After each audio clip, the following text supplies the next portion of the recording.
Hola amigos, buenas noches, vengo llegando. Estoy haciendo algunos ajustes, permítanme tantito. Ok, seleccionar, comenzar para que podamos transmitir también en YouTube. Un segundito. Parece que sí está logrando conectarse. Marta Salazar. Hola, muy buenas noches a todos ustedes. Vamos a repetir, creo que ya estamos en Facebook, en YouTube, ya estamos presentes en TikTok. Vamos a iniciar el en vivo, amigos, buenas noches. Déjenme únicamente ajustar la pantalla para que puedan los amigos de YouTube ver lo mismo que estamos mirando en TikTok. Permítanme tantito. Ok. Ya estamos acá. Acomodamos. Ok, amigos, buenas noches. Les agradezco mucho la atención a los videos que he publicado en YouTube y los en vivos que he realizado en TikTok. Pues la verdad, he tratado de darles una sencilla explicación de lo que está ocurriendo en el caso de Edith Guadalupe contra Juan Jesús N.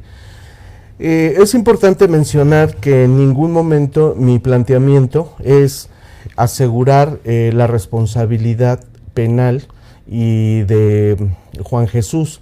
Vamos a hacer algunos planteamientos, trato de ser objetivo. Aquí no vamos a plantear ninguna circunstancia emocional, bueno, al menos en mi concepto, en mi manera de ver las cosas, o más bien dicho, a la hora de realizar el diagnóstico. No voy a intentar, ni es motivo de este video, el señalar a un responsable o que quede impune un delito. Aquí no hay responsable y no hay impunidad. Por lo tanto, acá en la sentencia, lo que se va a dar como resultado va a ser una sentencia condenatoria o una sentencia absolutoria. No hay otra solución. De acuerdo a las circunstancias que se han venido manejando en las redes, se puede establecer que ya tenemos un hecho. Como ya fue vinculado a proceso, Juan Jesús, por una circunstancia lógica, ya podemos pensar en este momento que hay la probabilidad de que él cometió el hecho que la ley señala como delito. En este estado en el que se encuentra el procedimiento, es obviamente la circunstancia que ya el juez de control ya señaló que es probable, que es plausible que Juan Jesús haya cometido el delito de acuerdo a todo el material en dato de prueba que se desahogó en la audiencia de vinculación a proceso. Es oportuno mencionar, esto es un consejo tanto para el Ministerio Público como para el defensor y como para el asesor jurídico de las víctimas. Quiero comentar que en algunos otros videos he comentado que el asesor victimal, pero al hablar de asesor victimal, digamos que es un tecnicismo que se da en el ámbito jurídico, que lo comentamos en el ámbito penal, algunos sí, algunos no, cada quien viene de acuerdo a su conocimiento, pues estableciendo cierto lenguaje jurídico. Ahora, vamos a comenzar. Mi nombre es Marco Rosales, soy licenciado en Derecho, tengo la maestría en Derecho Procesal Penal Acusatorio. Como les comenté en el último en vivo, el miércoles, de hecho no hice en vivo porque el día sábado fue mi ceremonia de clausura del doctorado en el Centro de Estudios de Posgrado, lo cual pues se los comparto porque pues trata uno de capacitarse lo mejor posible para que ustedes, ante tanta inestabilidad, ante tanta información, no aparentemente, sino ante tanta información de baja calidad, pues ustedes tienen una sensación, todos tenemos una sensación de impunidad. Y pues no es justo que la atención, Elsa, un cordial saludo, muchas gracias por acompañarnos. Ante tanta inseguridad, tanta violencia que existe en la sociedad, es obvio que los medios de información, hay mucha gente que de buena fe o mala fe, pues da la información. de manera errónea, sin saber el tecnicismo ni las verdaderas consecuencias de las explicaciones que las autoridades dan. Lo que voy a comentar ha salido de las redes de comunicación, ha salido de las menciones de la Fiscalía. De hecho, hay mucha información que los mismos abogados de Juan Jesús han vertido.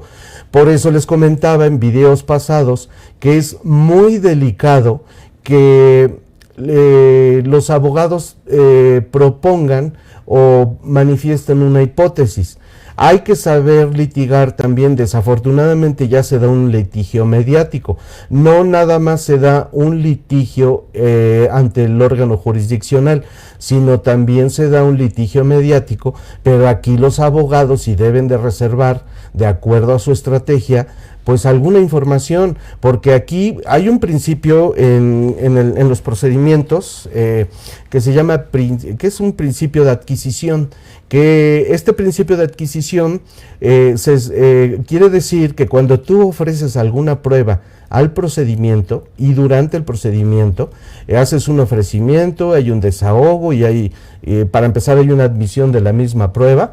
Al ofrecerla tú, también le sirve a tu contraparte. Este es el principio de adquisición de la prueba en el procedimiento penal. También se da en todos los demás procedimientos.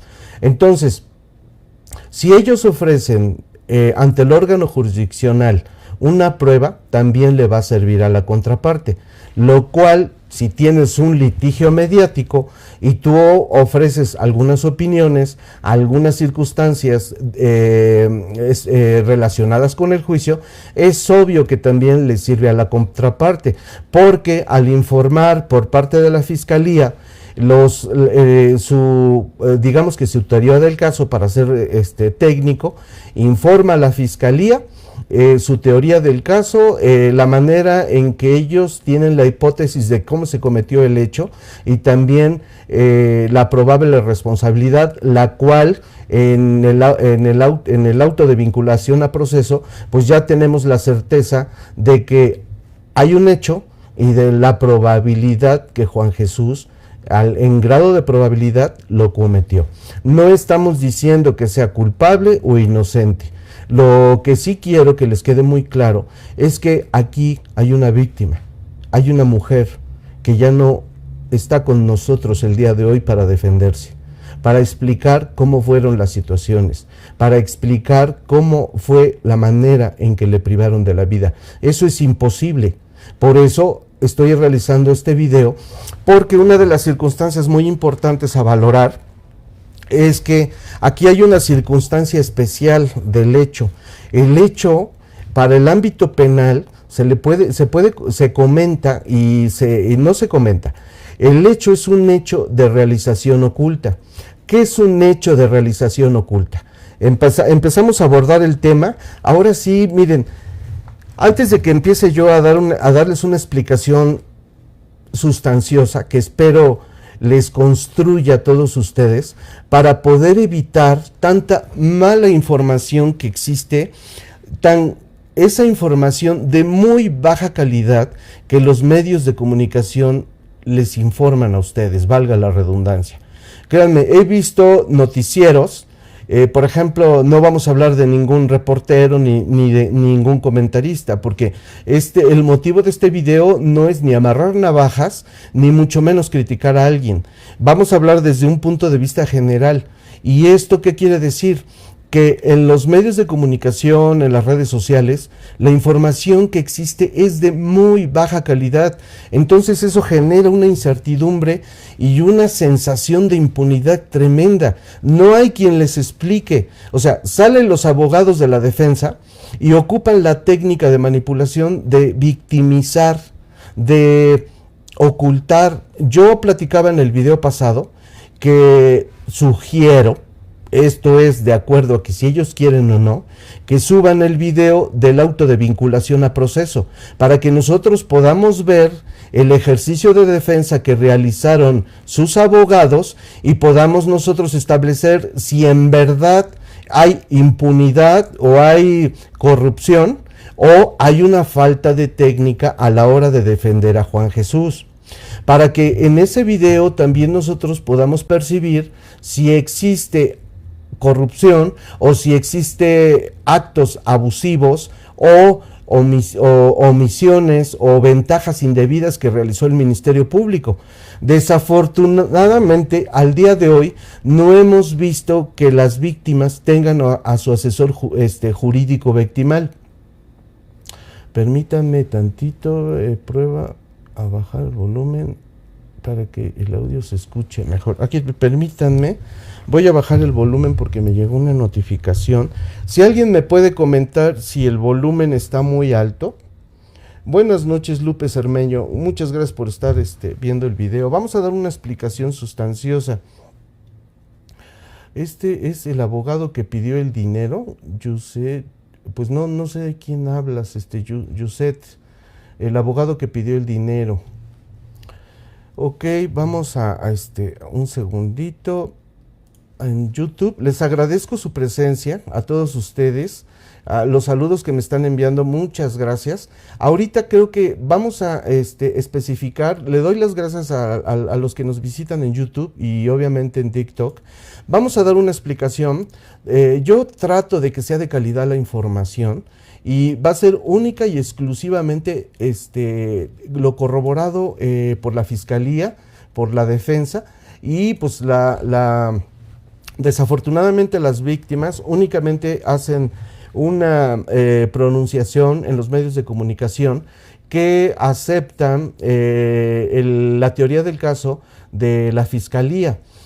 Yo había manifestado en los otros videos que antes de que vincularan a Juan Jesús, yo comenté que de acuerdo a la naturaleza y a todos los datos de prueba que ya ya anunciaron en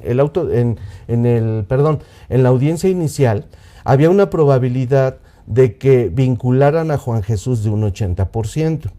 Ahorita, para la sentencia, estamos muy temprano para emitir una opinión, pero de acuerdo a las circunstancias que están viniendo y de acuerdo a la facultad que tienen las partes, o sea, el Ministerio Público, el asesor jurídico y las defensas, ellos, por estrategia, el Código Nacional de Procedimientos Penales les da la facultad de que en la etapa intermedia hagan un descubrimiento probatorio.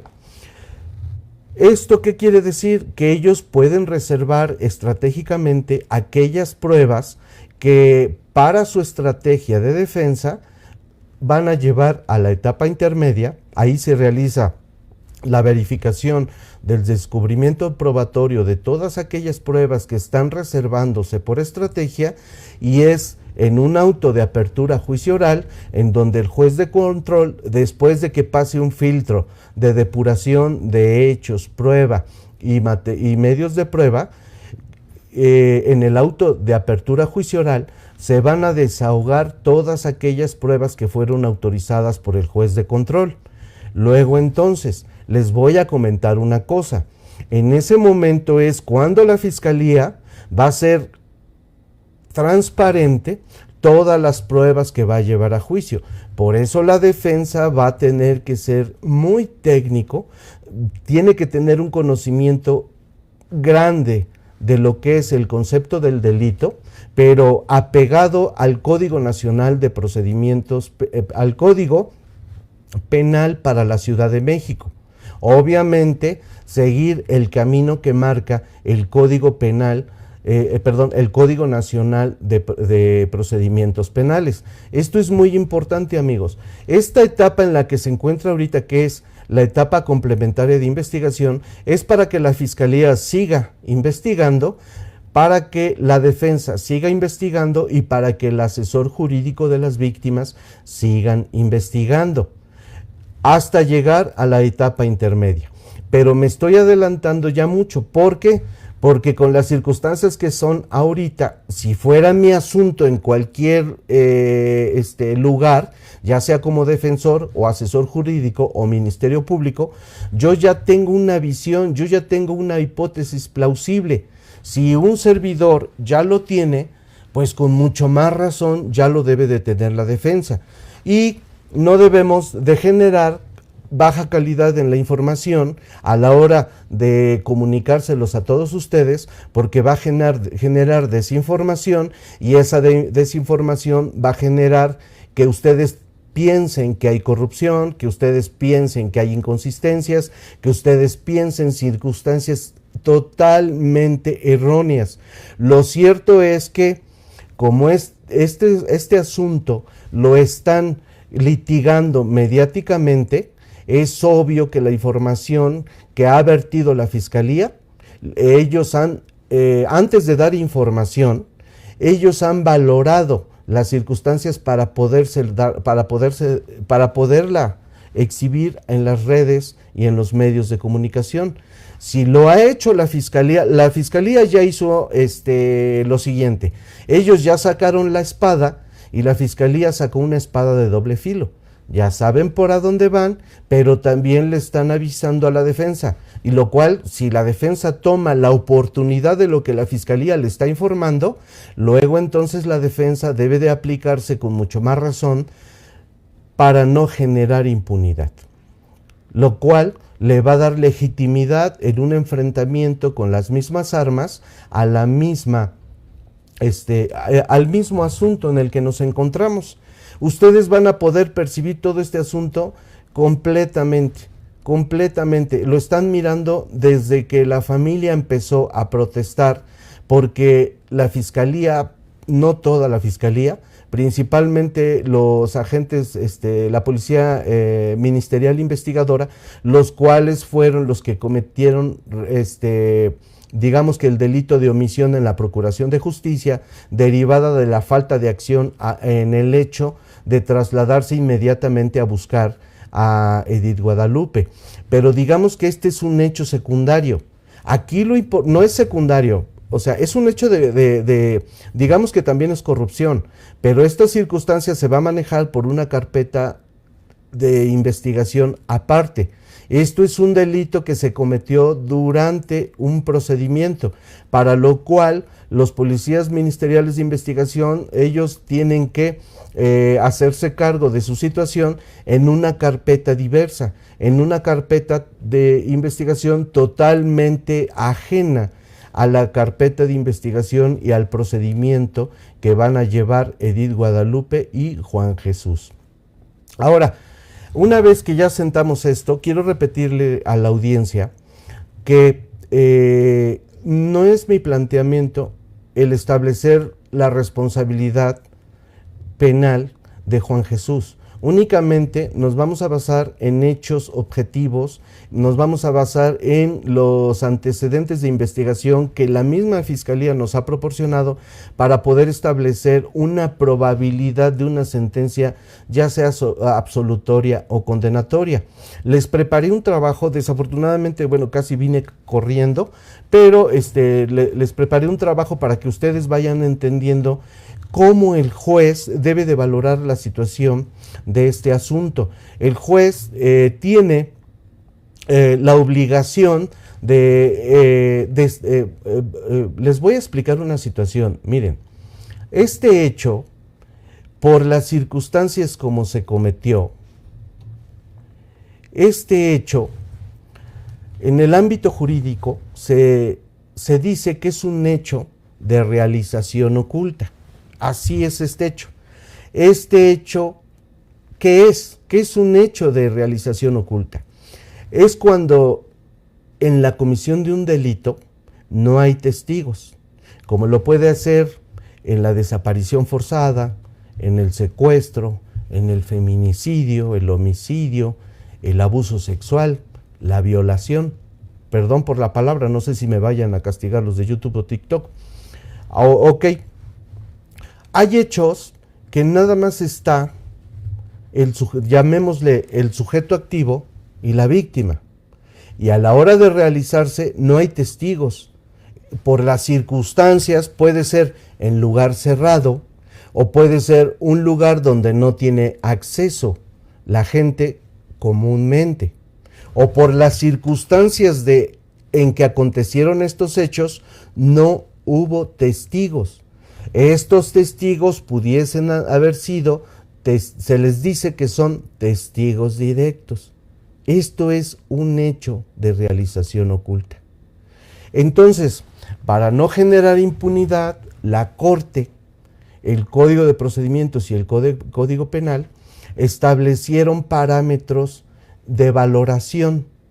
Obviamente, por ejemplo, el juez tiene la obligación constitucional y de no realizarlo sería un delito. Les adelanto, estamos hablando proyectando una sentencia, pero vamos a emitir la opinión. Yo creo que ahorita no nos va a dar tiempo, amigos, porque desafortunadamente tengo que ir al Centro de Justicia Penal Federal, pero todavía tenemos 45 minutos para que me dé tiempo.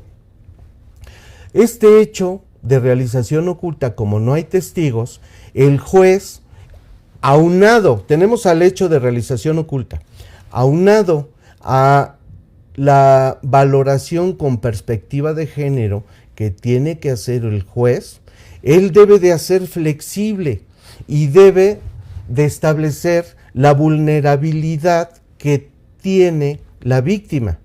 En este caso, ¿en qué consiste la vulnerabilidad de una mujer?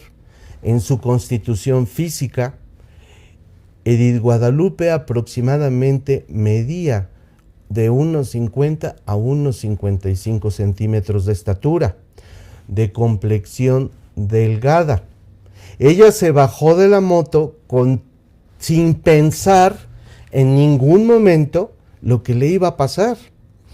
Llega a ese lugar y se encuentra a un vigilante, o probablemente, estamos hablando con probabilidad, aunque el juez en el auto de vinculación a proceso ya confirmó que sí es probable que Juan Jesús haya cometido el delito. Es probable, pero todavía falta el juicio que se va a realizar en un futuro, pero ya tenemos hechos para poder inferir, hacer un razonamiento de inferencia utilizando la lógica con todo el material que los mismos medios de comunicación han vertido, así como también la defensa de Juan Jesús.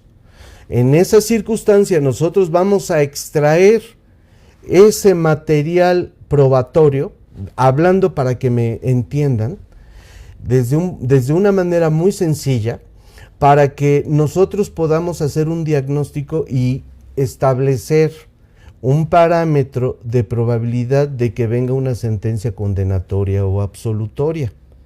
A muchos no les va a gustar mi criterio, no hay ningún problema. Mi criterio es perfectible, o sea, no soy un ser humano.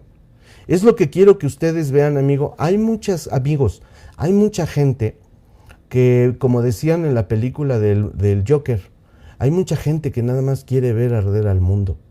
Hay mucha gente que hace comentarios que ni al caso es a este video. Yo no soy político ni me interesa. Aquí no vamos a hablar de política. Vamos a hablar, trato de ser objetivo, hacer a un lado las emociones y los sentimientos. El juez no debe de ser emocional, ni perseguir sentimientos, ni estar contaminado. Por eso el juez de enjuiciamiento o el tribunal de enjuiciamiento no debe de ver las etapas anteriores, no debe de ver la etapa intermedia, no debe de tener conocimiento y no debe de tener conocimiento de lo que pasó en la carpeta de investigación, ni mucho menos en el auto de vinculación a proceso. Cuando llegue todo el auto de apertura a juicio oral, va a llegar con un juez que no tenga conocimiento de nada. ¿Por qué?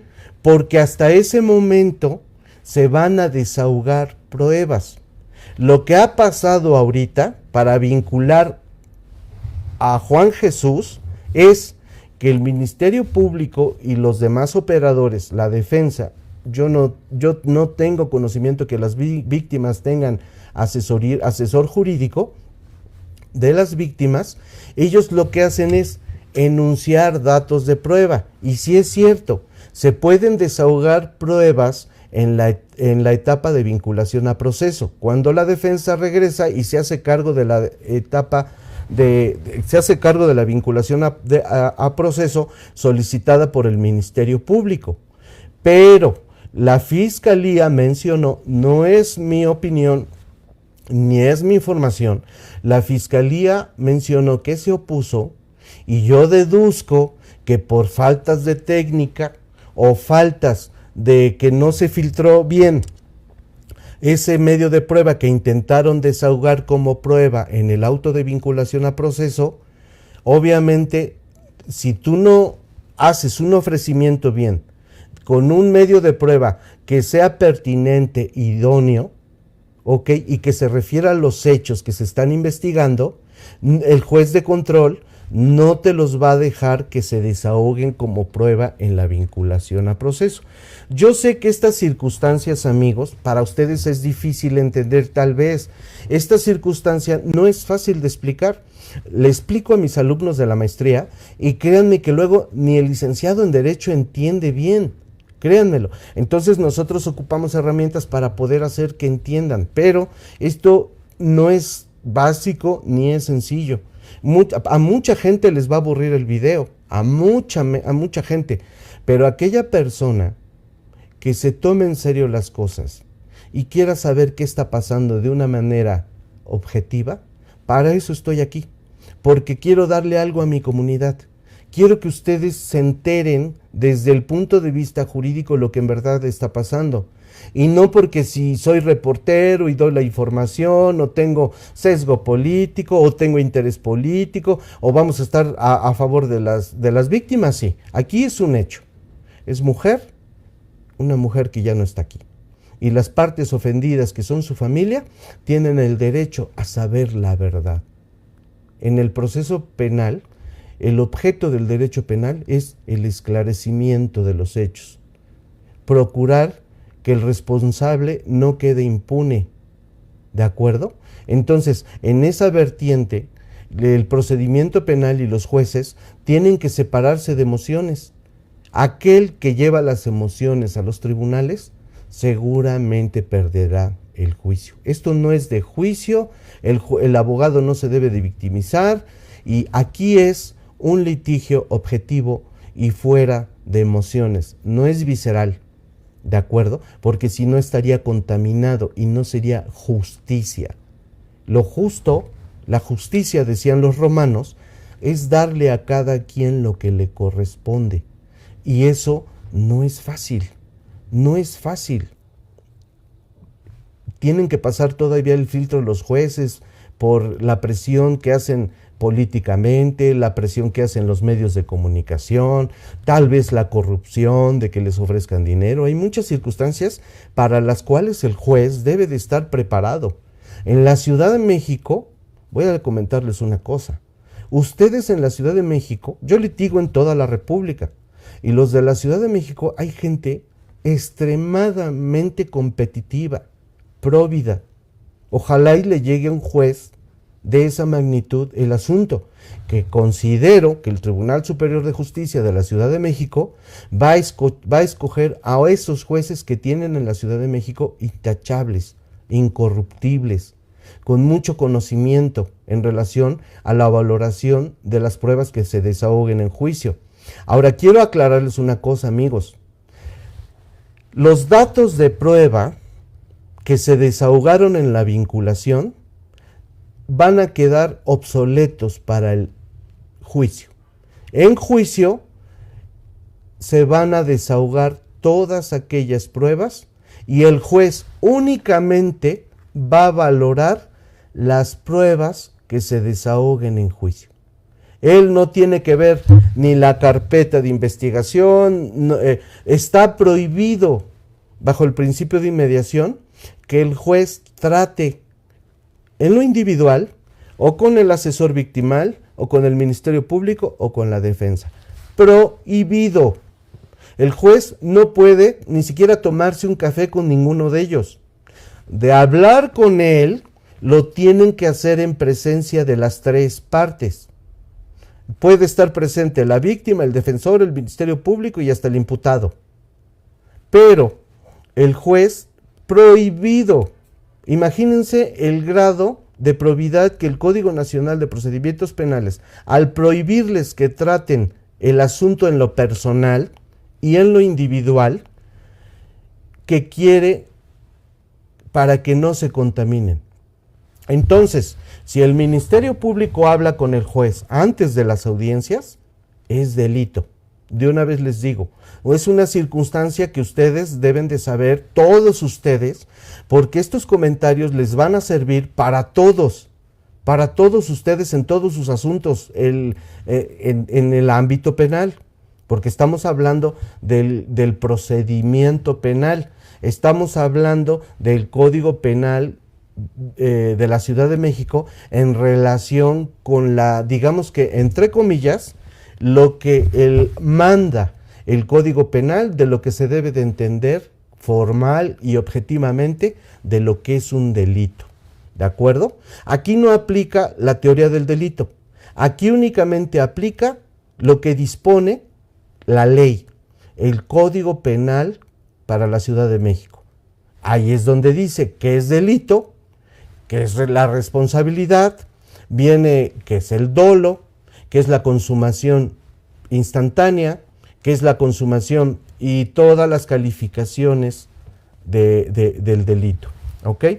Pero bueno, miren, realmente el tiempo que tenemos es muy poco y también voy a aplicar de que ya no me voy a dilatar mucho tiempo en darles una orientación y una explicación de lo que está pasando en este asunto. Procuro que sea de manera sustanciosa y con calidad en la información, porque esa información, como les vuelvo a repetir, de baja calidad, sesgada a lo político, a las presiones de los medios de comunicación que tienen un interés político, generan un ámbito de violencia, generan que siempre la fiscalía es corrupta, sí lo es, pero no todos. Generan que el Poder Judicial de la Ciudad de México y de todas las entidades federativas son corruptas, sí lo hay, pero no todos. Miren, no todos los dedos de la mano son iguales, hay gente próvida. Y me atrevo a decir, miren, en la Ciudad de México tienen ustedes a un juez que se llama Ismael Alcántara y a otro juez que se apellida Malagón. De lo mejor que tienen ustedes, mis respetos para ese juez, a esos jueces. Si les llega el asunto a ese juez como tribunal, a esos jueces como tribunal de enjuiciamiento, créanme que su sentencia va a ser justa. Le van a dar a cada quien lo que le corresponda. Pero en este caso, la víctima ya no está, está la familia, y la familia son la parte ofendida en el procedimiento penal y tienen derecho a saber la verdad. La mujer que ya no está con nosotros tenía una vulnerabilidad, como se los acabo de comentar. ¿Cuál es esa vulnerabilidad? Simplemente el hecho de ser mujer. Tiene físicamente menos medios de defensa, tiene menos opciones, ¿de acuerdo? Y él, la persona imputada, ya justiciable, medía 1,75, de aproximadamente 80-90 kilos, complexión robusta, fuerte, pero bueno, eso es una valoración que el juez también va a realizar. El juez tiene la obligación de razonar con perspectiva de género. Es su obligación. No es algo que la ley lo obliga. ¿Ok? Bueno, miren, vamos a aprovechar el tiempo. Vamos a avanzar con esta circunstancia. Les voy a comentar la manera en que el juez debe de calificar. Obviamente, tras una revisión minuciosa que un servidor ha hecho de los informes oficiales de la Fiscalía General de Justicia de la Ciudad de México y los datos procesales disponibles hasta este momento, el hecho y el iter criminis del caso de Edith Guadalupe, en estas circunstancias he eliminado cualquier juicio de valor, ¿de acuerdo? Ese juicio de valor lo va a realizar el juez de enjuiciamiento o el tribunal de enjuiciamiento. ¿Por qué digo que es tribunal de enjuiciamiento? Porque a la hora en que juzgan se divide en dos circunstancias. Puede ser un juez, que se le dice juez de enjuiciamiento, o pueden ser 3 jueces los que realicen el juicio. Esos 3 jueces tienen distintas funciones y no nos vamos a meter en una clase de derecho para que no se me aburran.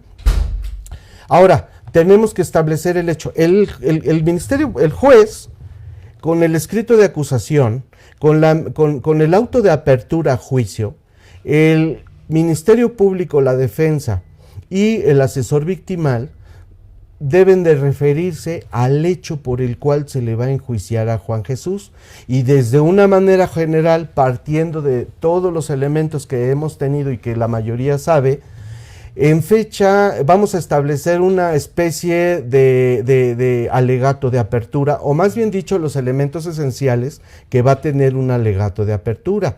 Obviamente la fecha del suceso, el 15 de abril del 2026, la ubicación, Avenida Revolución, número 829, Colonia Mixcoac, Alcaldía Benito Juárez, Ciudad de México. Sujeto activo, lo cual se traduce en el justiciable, Juan Jesús N., de 34 años de edad aproximadamente, salvo error en la información hacia un servidor. Yo he escudriñado las redes sociales para ver que esta información sea lo más creíble posible. Por eso pues es una plática para orientarlos, pero para orientarlos a todos ustedes pues necesito establecer las condiciones principales en relación con el hecho en el auto de apertura a juicio oral. Obviamente les vuelvo a repetir, él aproximadamente mide 1,75 de estatura, complexión robusta y corpulenta, y hay algo que ustedes deben de recordar porque les va a servir para los próximos videos. Él fungía como vigilante de seguridad del inmueble, ¿de acuerdo? Fungía como guardia de seguridad, lo cual lo pone en una circunstancia de garante, así se les dice en materia penal. Él es una persona que debía de cuidar el edificio, omitió hacer muchas circunstancias, pero eso los vamos a detallar más adelante. Él es una persona destinada a la vigilancia y cuidado del inmueble y las personas que entran y salen, y probablemente también a reserva del contrato de trabajo que él tenía, de cuidar también o auxiliar. ¿Qué es un vigilante? Pues es la persona que cuida, está al pendiente, lleva un registro de entradas y salidas. Probablemente alguna persona que vivía en el edificio le puede hasta pedir auxilio. Entonces, como vigilante, ellos tienen la obligación, al ponerse en esa calidad, en ese trabajo, pues tiene, de acuerdo a sus posibilidades, de apoyar y acudir a ese auxilio. Esta calidad de garante es muy esencial. ¿Por qué? Porque va a ser un agravante y se los voy a explicar más adelante. Perdón, discúlpenme, ya son las 9, me voy a ir como 9:20. ¿Ok? Entonces vamos a procurar avanzar. Ahorita no leo los comentarios. En TikTok no subo a nadie porque realmente no vamos a debatir aquí si es responsable o no. Vamos a emitir una opinión y lo voy a hacer apegado exclusivamente a la ley a lo que ahorita se está vertiendo de información que ya se valoró en una primera etapa de la vinculación a proceso. Ok, entonces tenemos a la víctima. Ya les acabo de decir quién es el sujeto activo. En materia penal tenemos un sujeto pasivo, lo cual se traduce en la víctima, y esta víctima es Edith Guadalupe, de 21 años de edad, de estatura aproximadamente 1,55, de complexión delgada. ¿Ok? ¿Por qué es muy importante esta circunstancia? A la hora en que se le informe al juez las circunstancias físicas de cada persona, porque le vas a ayudar al juez en su valoración con perspectiva de género, que él vaya detectando la vulnerabilidad en que se encontraba la mujer. Eso es la obligación del juez. Pero el juez no va a valorar esta circunstancia si no se lo dicen, si omiten decírselo. Luego entonces, si carece de esa información, pues es obvio que no va a poder valorar esas circunstancias de vulnerabilidad y aún así, de oficio lo tiene que hacer. ¿De acuerdo? Ahorita no voy a emitir saluditos, permítanme tantito, quiero avanzarles para que ustedes se lleven la información. No tenemos tanto tiempo. Voy a hacer un paréntesis. Nos quedamos en la víctima, en el sujeto pasivo y en su descripción y las circunstancias por las cuales el juez debe de saber la vulnerabilidad que ella tenía. Otra cosa que no se me debe de olvidar. Era vulnerable que ella llegó al inmueble ignorando el peligro que iba a correr. Eso lo hace más vulnerable todavía. ¿De acuerdo? Ahora, el paréntesis que les quería comentar, mejor lo reservo para en un ratito. Edith Guadalupe sale del domicilio de Iztapalapa y arriba a la avenida Revolución 829 aproximadamente a las 16:23 horas para una entrevista laboral. Es recibida por Juan Jesús. Lo que sí está hasta ahorita con certidumbre, con certeza, es que Juan Jesús se encontraba laborando en el momento en que ella lleva, porque así lo corrobora la administradora del inmueble, su compañero de trabajo. Esto es un medio de corroboración circunstancial que ubican a Juan Jesús en el lugar. Probablemente en la entrevista que le hace la Policía Ministerial Investigadora a Juan Jesús en una primera etapa, él manifiesta que él se encontraba laborando en ese momento. Por lo tanto, tenemos un hecho donde privan de la vida a Edith Guadalupe y está corroborado hasta ahorita que Juan Jesús estuvo presente, ¿de acuerdo? Ojo, escuchen, estamos especificando hasta ahorita que él estuvo presente, no que haya cometido el delito. La certeza la vamos a tener que él lo cometió hasta que emita el Tribunal de Enjuiciamiento la sentencia. Hasta después de la sentencia y sea recurrida a través de la apelación y a través del amparo, lo cual se recomienda que se apele y que se vayan al amparo para que haya una mayor protección digamos que del órgano jurisdiccional al entrar al estudio de cómo ocurrieron las cosas. Hasta que esa sentencia sea inatacable y ya no tenga cómo pueda ser modificada o cómo pueda ser de alguna manera nulificada, hasta ese momento Juan Jesús va a ser responsable y culpable. En el entendido que la palabra culpabilidad no es lo mismo que ustedes entienden. Para nosotros la culpabilidad es el juicio de reproche que hace el juez derivado de todo el material probatorio que él va a valorar en juicio. Para nosotros los abogados esa es la culpabilidad. Para ustedes la culpabilidad es otra cosa. Pero por eso hay una desorientación en la información. ¿Ok? Entonces, hasta este momento en que haya una sentencia, él va a ser responsable. Y los comentarios de un servidor no son enfocados a que él sea responsable. Únicamente vamos a establecer el hecho hasta ahorita, ¿ok?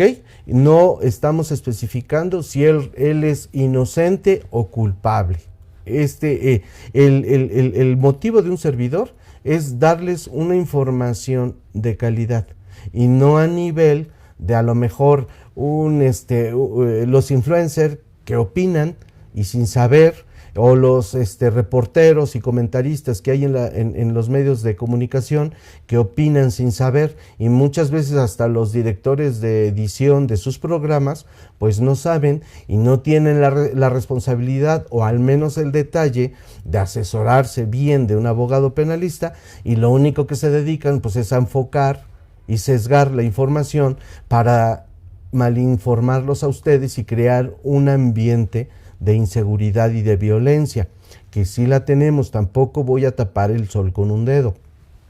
Ahora, ya les hablé entonces de la circunstancia del sujeto activo, sujeto pasivo, el lugar del hecho, la hora.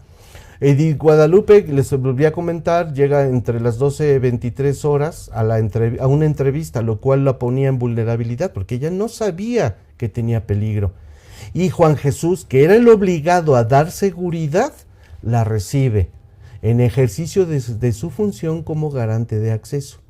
Permite la entrada, pero omite dolosamente su registro en la bitácora del edificio. Estas omisiones de no cumplir con el protocolo de seguridad, esto sirve bastante al juez de enjuiciamiento, o va a servir para acreditar el dolo, pero después les explico. O sea, esta no es una clase de derecho, pero es algo sumamente importante establecer para ver la conclusión a la que voy a llegar. No, ahorita no me va a dar tiempo. Me comprometo con ustedes a que el día miércoles voy a hacer el otro video para que vayamos avanzando de manera metodológica y ustedes certeramente me puedan entender. Ok, entonces, durante el ingreso de la víctima hay un lapso en donde el imputado tal vez realiza 3 cortes deliberados. Esto se va a ser demostrado en juicio si es que la Fiscalía y a la asesoría victimal, o inclusive a solicitud de la familia de la víctima, solicitan los dictámenes periciales idóneos y enfocados a acreditar esta circunstancia, lo cual les aseguro que la Fiscalía sí lo va a realizar, porque ellos deben de acreditar punto por punto, palabra por palabra, oración por oración en juicio. Y esa información debe de vertir a través del testigo indirecto, como lo es el compañero de trabajo como guardia de seguridad que relevó del turno a Juan Jesús, o como la administradora. Ellos son testigos indirectos. Ya les expliqué en un principio que este es un hecho de realización oculta, porque no hay testigos. Entonces, la Suprema Corte de Justicia, así como la ley, determina técnicas de valoración para no crear impunidad. Imagínense ustedes, la mayoría de la gente dice que no hay testigos, entonces ¿cómo vamos a castigar al responsable en todos los asuntos? No estoy hablando específicamente de este. ¿Cómo vamos a valorar la responsabilidad como juez? Yo no lo soy. Ahorita voy a hacer un ejercicio de valoración sin ser juez, pero puedo hacer un diagnóstico de cómo va a venir la sentencia. Y les voy a dar también los parámetros de punibilidad o de sanción, tanto la mínima como la máxima para este delito, en un momento, pero por metodología vamos avanzando por partes.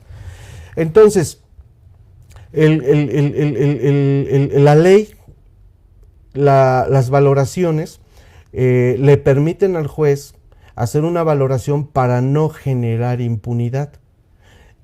Si no tuviésemos este tipo de valoraciones, imagínense ustedes cuántos secuestros, cuántas violaciones, cuántos abusos sexuales, cuántos secuestros y cuántas desapariciones forzadas, como lo cometen particulares y también las policías, las autoridades. ¿Cuántos delitos estuvieran impunes? Se quedarían sin castigo si no se ocupara la prueba indiciaria, la presuncional, ¿sí? Si no adminicularan para poder hacer un ejercicio inferencial, razonado, y poder establecer que determinada persona es responsable de la comisión de determinado delito. Estas técnicas y estos principios de valoración se crearon, no los creamos nosotros, esto viene desde miles de años, desde los romanos. Estos sistemas o principios o reglas o técnicas de valoración, la Corte los hizo suyos, lo compartió con todos sus jueces y magistrados para que se orienten y ataquen la impunidad. Si no, imagínense cuántas personas ahorita estuviesen impunes Si aún así vean cuánta impunidad hay derivada de la corrupción o de la presión política o de la presión de los medios de comunicación. Bueno, aquí observen una cosa. Los medios de comunicación es el cuarto poder. Actualmente ya es, digamos que, un poder realmente fáctico. De hecho, ellos influyen bastante, ellos tumban y ponen presidentes o jueces, magistrados.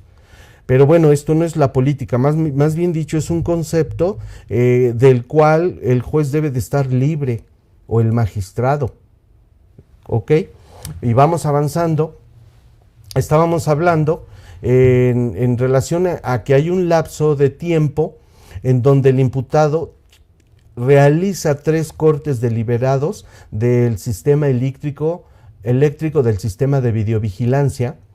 Esta circunstancia es muy importante porque él, como vigilante, sabe las circunstancias, sabe la logística de cómo se realiza esa vigilancia, ese cuidado que él debería de haber tenido dentro del edificio. Entonces, se los estoy poniendo de manera metodológica para que ustedes vayan entendiendo más adelantito el por qué vamos a llegar a una conclusión de la probabilidad que, en mi humilde criterio, se puede dar en un porcentaje. A mi criterio puedo estar en un error. Y recuerden, miren, antes que nada, soy un ser humano igual que ustedes. Nosotros como sociedad, tengo 30 años litigando. Y no nada más he litigado, también digamos que he sido obrero, he sido herrero, he sido trabajador en un supermercado. O sea, desafortunada o afortunadamente, pues yo no soy hijo de papi. Soy hijo de una madre luchona, soy hijo de un padre que el día de hoy no está y que se sacrificaron, y nunca me faltó, pero tampoco me sobró. O al menos a un servidor tuve la necesidad de trabajar y estudiar. A mí no me pagaron las colegiaturas nadie. En un momento, cuando mi mamá era obrera, intentó darme una escuela particular, pero desafortunada o afortunadamente no le alcanzó. Entonces, digamos que este criterio y este conocimiento se los ofrezco para alejar todas esas circunstancias inconsistentes, esa mala calidad en la información, porque me duele mi sociedad. Pero vamos a hacer una labor objetiva, o sea, no darle información nada más porque me voy a trasladar en el momento en que se realizó la audiencia inicial, y voy a entrevistar a la familia y voy a entrevistar únicamente para generar vistas. De hecho, fíjense, vamos a hacer un paréntesis, recuerdo así rápido. Aquí tengo apuntado de manera metodológica cómo estamos abordando el tema, pero les voy a comentar. No, mejor, perdón, ahora sí que discúlpenme. Vamos a continuar y ahorita recuerdo otra vez. Es que estoy analizando de una manera muy minuciosa las circunstancias. Y pues es oportuno comentarles, y les pido de favor que se suscriban a mi canal o que me sigan, que le den like al video. Créanme, muy pocos abogados les van a hablar de esto, porque la mayoría tiene miedo de compartir. Y hay muchos abogados, sí es cierto, como estos jueces de los que cité de la Ciudad de México, que comparten el conocimiento. Obviamente cobran por sus cursos, por sus diplomados. En mi caso, estas pláticas le va a servir al abogado como a cualquier persona a nivel piso. Entonces, yo vengo de una circunstancia humilde, sencilla, y me gusta que la gente regalarles lo poco que les puedo dar. O sea, yo no es mi intención el crear desinformación, sino todo lo contrario, darles una información sustanciosa y con calidad. Sé que estas circunstancias son aburridas. Concluyo con el paréntesis mejor de una vez. Fíjense que los videos que he realizado El último, en donde comencé a hablar de Edith Guadalupe y Juan Jesús, donde hice digamos que proyecté el auto de vinculación a proceso y califiqué que ese auto de vinculación a proceso había la probabilidad de que lo vincularan a proceso en un 80%. Estoy contento porque la mayoría de las personas que me comentan les he contestado, porque el video dura 4 horas y otro video que dura 3 horas y realmente para mí es muy grato que estén mirando mis videos porque son videos muy largos. Si cuando los subí, porque así me comprometí y así les prometí que les iba a subir ese video que no había subido en un principio, y estoy mirando que pues tiene poquitas vistas a comparación de los influencers, pero es un video con mucha sustancia y muchas explicaciones que ustedes se merecen, no la desinformación.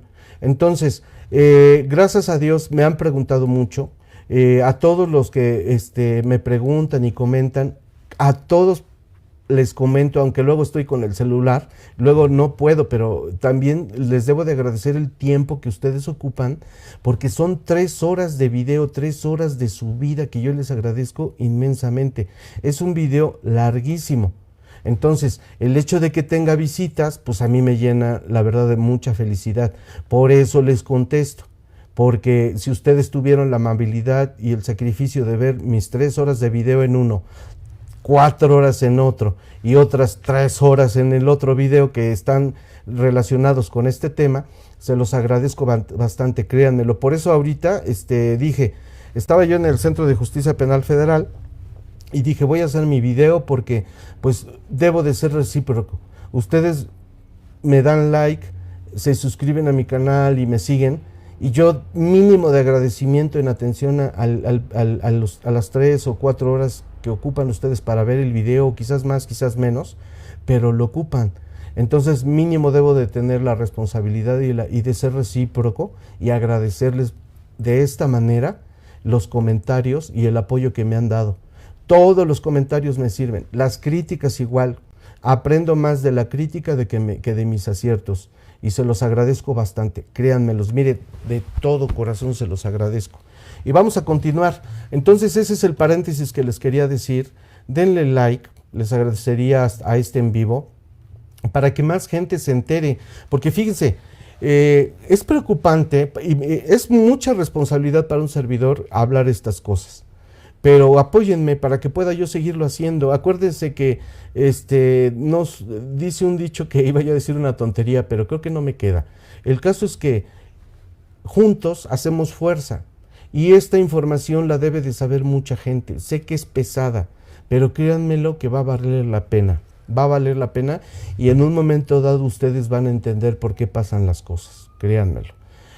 Les comentaba entonces que hay el lapso de tiempo y el imputado, ahorita ya es imputado, que realiza 3 cortes deliberados al suministro eléctrico del sistema de videovigilancia. Los registros técnicos de la Fiscalía confirman la inhabilitación de las cámaras en el rango de las 16:23 a las 17 horas, a las 17:44, creando un escenario de realización de un hecho de realización oculta para la comisión del delito. Por eso les estoy dando una introducción del tipo de valoración que va a hacer el juez y que va a revisar un magistrado en el Tribunal de Apelación y que va a llegar hasta un tribunal colegiado en materia penal para hacer un estudio minucioso a través del amparo, de las reglas de la ley de amparo, para poder volver a revisar esas sentencias, tanto la de la apelación como la del juez acuo, que viene siendo el juez del Tribunal de Enjuiciamiento. Hasta ese momento, cuando resuelvan el amparo, va a quedar firme la sentencia. Hasta ese momento ya vamos a tener la certeza de si es responsable o inocente el justiciable, ¿ok? Probablemente el ataque ocurre en el área de la caseta de vigilancia. específicamente en el piso superior, que de acuerdo a la información que nos han vertido es la zona de descanso. Las 9, ¿ok? Entonces, esta es una circunstancia porque en este lugar es donde acontece el hecho, donde privan de la vida a Edith Guadalupe. Y debo de ser muy sensible con esta información, porque en este lugar no es posible ni probable que exista un testigo directo, porque nada más probablemente estaban ellos dos. En este lugar la priva de la vida y le propina 48 lesiones en el tórax a la víctima, con un objeto punzocortante o tal vez punzante. Cuestión de depurarlo en juicio, o más bien dicho, en la etapa intermedia, porque esas lesiones son compatibles con el desarmador. En dicho desarmador, cuando se hace el hallazgo de dicho instrumento, le extraen de él manchas hemáticas de sangre y también huellas dactilares. Entonces, generar una reconstrucción de lo que pasó no va a ser nada sencillo. Todo debe de ser a través de la prueba inferencial, la presuncional, pero más adelante voy a explicar de qué estamos hablando. Durante la agresión, estos son puntos claves para la sentencia, ¿ok? Durante la agresión, Edith Guadalupe ejerce actos de defensa, lo que genera en el cuerpo de Juan Jesús N escoriaciones, o sea, lo que comúnmente digamos que son arañazos en el cuello, abdomen y manos. Hallazgos confirmados mediante la revisión corporal realizada por la Policía de Investigación en el momento en que es detenido Juan Jesús y le encuentran este tipo de lesiones.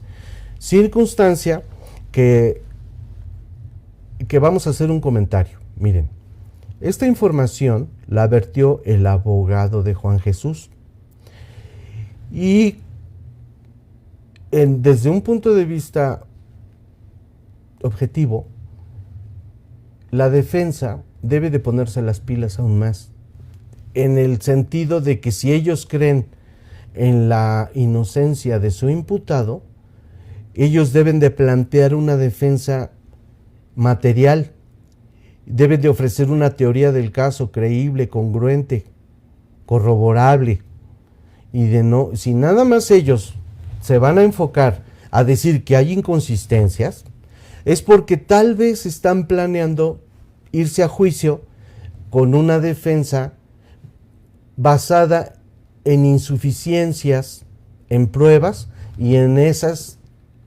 deficiencias probatorias. O sea, si tú vas a ir a un juicio de esta magnitud a pescar, a ver qué agarras bien en juicio, estamos fritos como abogados. Lo digo y se los digo a mis alumnos de la maestría y de posgrado. Si tú vas a juicio a ofrecer una defensa así, vas a cometer responsabilidad de abogados, patronos y litigantes, porque el artículo 117 del Código Nacional de Procedimientos Penales, así como el artículo 405 del Código Nacional de Procedimientos Penales, el 117 dice a lo que estás obligado a hacer, ¿ok?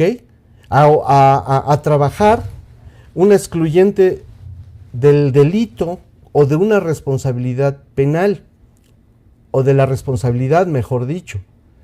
Estás obligado a investigar, o sea, gente, googleé el artículo 117 y de este artículo se desprende la obligación de todos los defensores y también se desprende, por lo tanto, en igualdad de armas, la obligación de los asesores jurídicos de las víctimas. Por lo que si ellos van únicamente a señalar inconsistencias, deficiencias y insuficientes a juicio, es casi ponerle la soga al cuello a tu cliente. Cada quien, de acuerdo a su estrategia y a la naturaleza de las circunstancias de su asunto. Aquí puede uno opinar porque están manifestando la familia que es inocente, está manifestado la defensa que es inocente, por lo tanto hay que acreditar esa inocencia. El artículo 327 del Código Nacional de Procedimientos Penales nos habla de un sobreseimiento, pero aquí lo importante no es el sobreseimiento, sino que te pide 3 requisitos para poder terminar con un juicio. Una, que el hecho no fue cometido, que no hubo una acción o que aparece plenamente probado la inocencia del justiciable. O sea, son 3, ¿ok? Pero esas 3 no necesariamente las tienes que ejercer mediante el incidente de sobreseimiento, sino puedes llevarlo a juicio. O sea, en el entendido, gente, que les estoy diciendo ahorita, que el defensor, por ley, tiene obligaciones que sí están especificadas en el Código Nacional de Procedimientos Penales, así como también los derechos que le asiste a la persona imputada al tenor y bajo el cobijo y la luz de